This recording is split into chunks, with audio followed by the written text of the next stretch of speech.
वाईएम news and योजना Haryana YouTube channel पर आपका बहुत बहुत स्वागत है। उम्मीद आज सभी कामना करता हूँ आप सभी भाई बहन ठीक होंगे, बेहतर होंगे।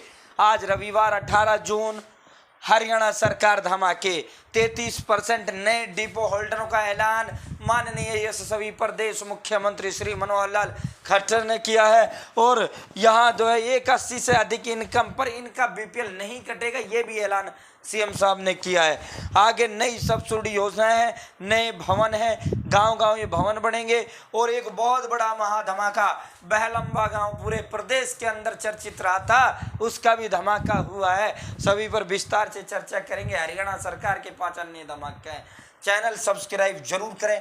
हरियाणा फैमिली आईडी हो, हरियाणा बीपीएल राशन कार्ड हो, हरियाणा में केंद्र सरकार की छोटी बड़ी योजना हो, हरियाणा में केंद्र का कुछ भी ऐसा हो जिसका लेना देना आपसे हो, वो सभी अपडेट सबसे पहले सबसे तेज देता हूँ। सटीक में 20 बस नहीं देता हूँ। यदि आप मेरे साथ जुड़े हो तो आप ये नहीं कह सकते भाई मुझे पता नहीं चला कब योजना ही कब चली गई। या तो आप मेरे साथ जुड़े नहीं या फिर मेरे को देखते नहीं। तो साथियों डिस्क्रिप्शन में टेलीग्राम ग्रुप का भी लिंक दे दिया। या सीधा नोटिस आदेश सीधा डालने का काम करते हैं।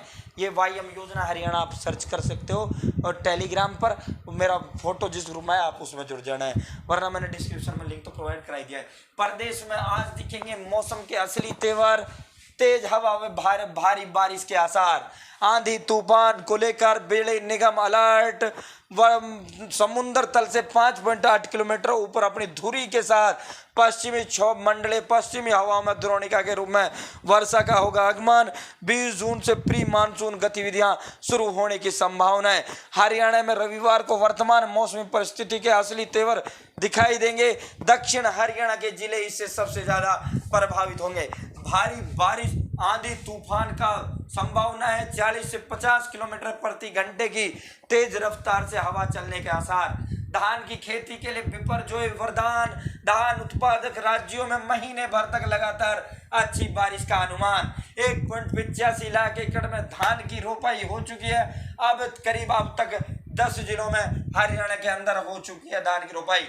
गर्मी से राहत। पश्चिम में वर्षा के बाद हफ्ते भर का सूखा। अब से 33% राशन डिपो महिलाओं को दिए जाएंगे। मुख्यमंत्री मनोहर लाल खट्टर ये एक बहुत बड़ा ऐलान सीएम साहब ने किया है। कल ऐसी स्वयं सहायता समूह, समय मतलब सेल्फ सहायता मतलब हेल्प और समूह मतलब ग्रुप, ऐसी जो लेडीजों का जो ग्रुप्स है उनसे कल सीएम ने बहुत लंबा संवाद देर शाम किया। और उसमें ऐलान सीएम साहब ने किया कि हमने जो है ये पहले कानून तो इन्होंने 33% डिपो का बना दिया था महिलाओं को, लेकिन लागू ये नहीं कर पाए थे। तो अब सीएम साहब ने कह दिया है इसकी फाइल खाद्य आपूर्ति विभाग से मंगा ली है, इसीलिए जो है लाइसेंस आपके नहीं बन रहे, रिन्यू नहीं हो रहे। इस पर जो है ये आज का धमाका सीएम ने तो देर रात धमाका किया था। मैंने कल सुबह पूरा विस्तार पूर्वक पूरी प्रक्रिया बता दी थी। लाइसेंस की ऐसे टोटल 6500 पदों पर नए डिपो लाइसेंस वो बनेंगे। 3300 पद तो महिलाओं के लिए नए गठित होंगे और वो गठित ऐसे होंगे। एक 300 राशन कार्ड पर एक डिपो होल्डर रहेगा। अब तक क्या है 1000 राशन कार्ड पर भी एक ही डिपो होल्डर है। तो जिसके पास 1000 बीपीएल राशन कार्ड है उनको तो वहाँ 3 डिपो होल्डर बनेंगे, 2 नए वो लाइसेंस जारी होंगे। तो इस तरह 3300 लगभग जो आप मान के चलिए 9000 टोटल पद हैं, जिसमें जो है 33% आप ये मान के चलिए लगभग 3000 के समथिंग वो बन जाते हैं। और 3000 पद ये हो गए जो नए सृजित किए जाएंगे। 3000 पद ऐसे हैं जो 60 साल से अधिक उम्र के हैं जिनको रिटायर किया जाएगा। रिटायर करने की प्रक्रिया चला दी है। दूसरा, इनके लिए मछली पालन के ठेके की नीलामी की राशि में महिलाओं को 10% छूट देने का ऐलान किया है। बस स्टैंड की जो दुकानें हैं उनमें जो आवंटन है सेल्फ हेल्प ग्रुप के लिए जो स्वयं सहायता समूह है और बस अड्डा की जो दुकानें हैं उनमें 25% आरक्षण इन समूहों को दे दिया गया है। एक और घोषणा सीएम ने कही है। इसमें घोषणा ये कही है यदि कोई महिला किसी ग्रुप से या किसी सहायता समूह से जुड़ी हुई है और उस महिला का या उस मेंबर का, चाहे वो उस ग्रुप में मेंबर ही है, नाम रजिस्टर्ड है, और उसका बीपीएल कट जाता है या आयुष्मान कार्ड 1,80,000 से उनकी इनकम अधिक हो जाती है और उसका कट जाता है, तो ऐसे उनका जो है बीपीएल और आयुष्मान कार्ड नहीं कटेगा। 1,80,000 आप देख सकते हो। किसी सदस्य के परिवार की आय 1,80,000 रुपये से अधिक बढ़ती है तो 1 साल के लिए उनका राशन कार्ड और आयुष्मान कार्ड नहीं काटा जाएगा। स्वयं सहायता समूह के किसी सदस्य के, तो साथियों स्वयं सहायता समूह से जरूर जुड़े। यहाँ साथियों नए काम जरूर करें, समाज के लिए अपना कुछ ना कुछ योगदान जरूर दें। तो यहाँ सरकार उनके लिए प्रोत्साहन वो कर रही है। 33% डिपो में ऐलान कर दिया, उसमें डिपो जो मिलेंगे स्वयं सहायता समूह के जो हैं उनको इसमें प्राथमिकता मिलेगी। 10% और बस अड्डा की दुकानों में वो। दूसरा, अगर इनका इनकम 81 से अधिक फैमिली आईडी में हो जाती है तो 1 साल तक इनका ना बीपीएल काटा जाएगा ना इनका आयुष्मान कार्ड काटा जाएगा। तो सीएम ने बड़े बड़े धमाके किए थे, ये आप देख सकते हो। 144 जो कैंटीन है महिला स्वयं सहायता समूह को, 1/3 राशन डिपो महिलाओं को दिए जाएंगे। स्वयं सहायता समूह से जुड़ी हुई जो मेंबर्स हैं महिलाएं, उनको इन डिपोज में वो दिया जाएगा। मछली पालन का ठेका लेने पर 10% की विशेष छूट इनको दी जाएगी। तो साथियों ये पूरा का पूरा धमाका सीएम साहब ने किया था। साक्षी का दावा, भाजपा नेता बबीता फोगाट और सोनीपत के जो जिला अध्यक्ष तीरथ राणा, उन्होंने कहा था और आंदोलन के लिए हमें उन्होंने ही कहा था और उन्होंने ही हमें परमिशन दिलाई थी। बाद में ये दोनों के दोनों जो नेता थे ये ही इनके खिलाफ हो गए। हमारी लड़ाई सरकार से नहीं बृजभूषण से, गिरफ्तारी का इंतजार। तीरथ राणा बोले, पहलवान मेरे पास आए थे, खेल हित में मैंने इनकी मदद की। साक्षी ने कहा कि एकता की कमी के कारण नहीं उठा सके आवाज। संसद जो कूच की कॉल थी वो हमारी नहीं खापों की थी और 28 तारीख को हमें नहीं पता था कि नई संसद भवन का उद्घाटन होगा। तो ये हमारे बड़े बुजुर्ग खाप प्रतिनिधियों ने फैसला लिया था, हमें उनको मानना था। मेडल बहाते तो हिंसा हो सकती थी, हमसे जो गलती हुई है उसे माफ कर दो। ये अपील भी खाप प्रतिनिधि, खापों से और पंचायतों से और महिलाओं से और जितने भी संगठन इनके साथ जुड़े हुए थे उन सभी से हाथ जोड़कर माफी ये साक्षी मलिक ने मांगी है। नई एसोसिएशन में महासचिव थे तीरथ, पर मान्यता नहीं मिली। तीरथ राणा ने बालयान के जरिए गृह मंत्रालय तक पहुंचाया था मामला। 10 अगस्त तक ट्रायल करवाए जा सकते हैं पूरे। तो साथियों आंदोलन खत्म हो चुका है, ना रेट बढ़ा ना खरीद। हैपेड को आदेश का, लिखित आदेश का इंतजार। किसान परेशान, 4300 से 4900 रुपये बिक रही सूरजमुखी की फसल। या जो साथियों चढ़ूनी जो था, भारतीय किसान यूनियन चढ़ूनी को जब गिरफ्तार किया था तो जीटी रोड इन्होंने जाम कर दिया था। जब जीटी रोड इन्होंने जाम किया था तो साथियों ऐलान सरकार ने किया था और इनका सूरजमुखी के रेट बढ़ाने का इन्होंने ऐलान किया था। लेकिन अब फिर हुआ क्या, वही रेट बिक रहा है। सरकार ने लिखित ऑर्डर तो जारी किया नहीं है। अब हैपेड को लिखित ऑर्डर सरकार जारी करे तो किसानों को भी ये दे हैपेड। अब जब लिखित ऑर्डर नहीं है, मौखिक ऑर्डर से कुछ होता नहीं है।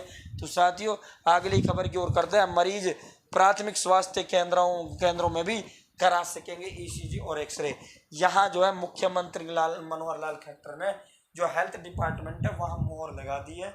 और ये मोहर इस बात पर लगाई गई है कि हरियाणा प्रदेश के अंदर 162 जो गाँव में पीएचसी हैं उनको दोबारा तोड़कर बनाया जाएगा, नए भवन बनाए जाएंगे, उसमें ईसीजी और एक्सरे की मशीन रखी जाएगी। अब गांव में ही आपको जो है ईसीजी और एक्सरे की सुविधा मिलेगी। अब तक जो गांव में ये अस्पताल हैं, ये जो पीएचसी हैं गांव में, इनकी हालत इतनी खस्ता है, इनमें भैंस बंधती हैं और इनकी जर्जर हो चुकी हैं, इनकी छतें गिर चुकी हैं। यहाँ जो है नाम मात्र के लिए अधिकारी आते हैं बस और चले जाते हैं। तो साथियों अब इनका जो है 162 ये पूरे प्रदेश के अंदर बड़े बड़े गाँव में ये हैं, तो इनकी हालत सुधारी जाएगी, इनकी मरम्मत करी जाएगी, नया भवन का निर्माण होगा और इसमें ईसीजी और एक्सरे की जो है मशीन रखी जाएंगी जो ग्रामीण गांव में ही अपना ईसीजी और एक्सरे कर लें। साथियों अब किसान मशीन से लगा सकेंगे सब्जी की पौध। कुरुक्षेत्र यूनिवर्सिटी के 19 छात्रों ने मिलकर इजाद की मल्टी वेजिटेबल ट्रांसप्लांटर मशीन। तो ये मल्टी ट्रांसप्लांटर मशीन है सब्जी की, जो मशीन को जो है सब्जियों को लगाने का काम करती है। ये जो मशीन है इसमें 400 पौधों को एक साथ रखा जा सकता है और मशीन रोटर के जरिए पौधों की जो है ड्रॉपिंग करता है। तो साथियों मुख्यमंत्री को सरपंच और किसानों ने कल फतेहाबाद के अंदर काले झंडे दिखाए। सरपंचों ने काम नहीं होने के आरोप लगाए। दुष्यंत ने इनकी सरपंचों और किसानों की बात सुनी, कहा लिखित शिकायत लिखित में दो, करवा देंगे काम। यहाँ सरपंचों ने इन्हें कई सुझाव भी दिए। तो साथियों ये गांव पीढ़ी मंदोरी में विरोध करने वालों से बातचीत करते दुष्यंत इसका जबरदस्त विरोध वो कर रहे थे, काला झंडा इसको दिखा रहे थे। दुष्यंत ने जो गाड़ी रुकवाई और उनके पास गए, फिर उन सरपंचों के साथ उनके घर गए और उनको जो है वो करने का काम किया।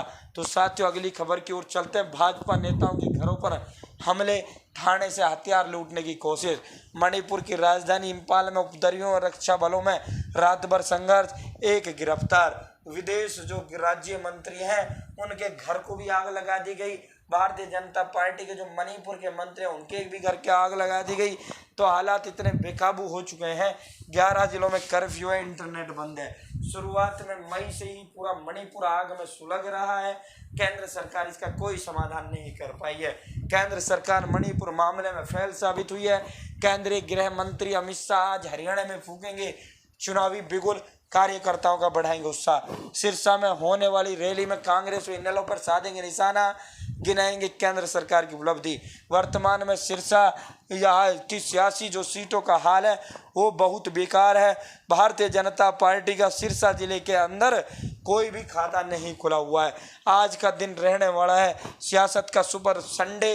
भूपेंद्र सिंह हुड्डा जनसंवाद करेंगे पानीपत के अंदर। अभय सिंह चौटाला पहुंचे हुए हैं चौटाला गांव, और वह पूर्व सांसद अशोक तंवर नारनौद में हैं। अमित शाह सिरसा के अंदर हैं, और सरपंचों की चेतावनी, नजरबंद हुए गिरफ्तार, रैली में उड़ाएंगे पर्चे। आप कार्यकर्ताओं ने रात को शहर में चिपकाए पोस्टर, पुलिस का फ्लैग मार्च, शांति बनाए रखने की अपील। ये भाई बहलंबा गांव महम का जो था, बहलंबा गांव 300 लोगों के 200 करोड़ रुपए लेकर ये पिता पुत्र फरार हो गए थे। योजना के तहत फरार हुए थे दोनों पिता पुत्र। विधानसभा में भी इनका जो है मामला उठा था। तो भाई पूरा पैसा इनको दे रखा था बेलंबा गांव के किसानों ने। तो ये पकड़ में आ गए हैं, 200 करोड़ रुपए हैं। उम्मीद आप किसानों का 200 करोड़ रुपए भी बटेगा। तो साथ ही बहुत बड़ी ठगी इसकी पूरे देश के अंदर चर्चा हुई थी। तो उम्मीद है जानकारी पसंद आई होगी, जानकारी अच्छी लगी होगी। चैनल सब्सक्राइब जरूर करें। बहुत बहुत धन्यवाद।